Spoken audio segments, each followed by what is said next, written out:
বান্দা তুই যত ইচ্ছা নামাজ পড়, তুই যতই সেজদা কর, তোর ঠিকানা জাহান্নাম। সবাই ফুল ভিডিওটা মনোযোগ দিয়ে শুনুন।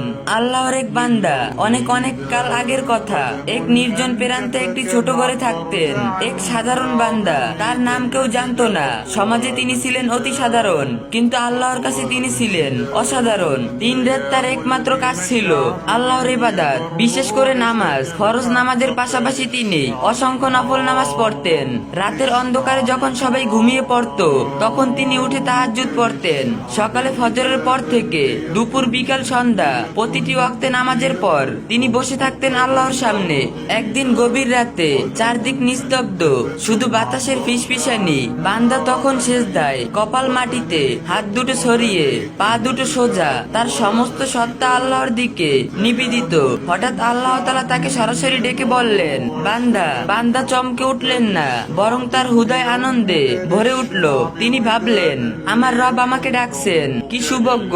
আল্লাহ বললেন, তুই যত ইচ্ছে নামাজ পড়, তুই যতই সেজদা কর, তোর ঠিকানা জাহান্নাম। কথাটি শুনে বান্দা এক মুহূর্ত চুপ করে রইলেন। তারপর ধীরে ধীরে গভীর আনন্দের সাথে বলতে লাগলেন, আলহামদুলিল্লাহ, আলহামদুলিল্লাহ, আলহামদুলিল্লাহ। তার চোখ থেকে আরো বেশি করে পানি ঝরতে লাগলো, কিন্তু এটা ছিল খুশির পানি। তিনি সেজদায় আরো গভীরভাবে মাথা ঠেকিয়ে বলতে থাকলেন, হে আমার রব, তুমি আমাকে ডেকেছো, তুমি আমার সাথে কথা বলেছো, এটাই তো আমার জন্য যথেষ্ট।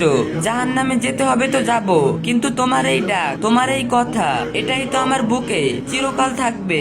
আল্লাহ তাআলা তখন আবার বললেন, এই বান্দা জাহান্নামের কথা শুনে কাঁদছে না, বরং আলহামদুলিল্লাহ বলছে। সে আমার প্রতি এতটাই নির্ভরশীল যে আমার ইচ্ছার সামনে তার কোনো আপত্তি নেই। সে শুধু আমার সন্তুষ্টই চায়। তারপর আল্লাহ বললেন, হে বান্দা, তোমার জন্য জাহান্নাম নয়, তোমার ঠিকানা জান্নাতুল ফেরদাউস। কারণ তুমি আমাকে এমন ভাবে ভালোবেসেছো যে আমার যে কোনো সিদ্ধান্তই তোমার কাছে কবুল। তোমার নামাজ, তোমার সিজদা, তোমার কান্না, সবকিছুই কবুল করা হলো। বান্দা তখনও সিজদায়, তার শরীর কাঁপছিল আনন্দে। তিনি আর কিছু বললেন না, শুধু আল্লাহর শুকরিয়া আদায় করতে থাকলেন। এই কাহিনীর মূল শিক্ষা হলো, আল্লাহর প্রতি পূর্ণ বিশ্বাস রাখুন।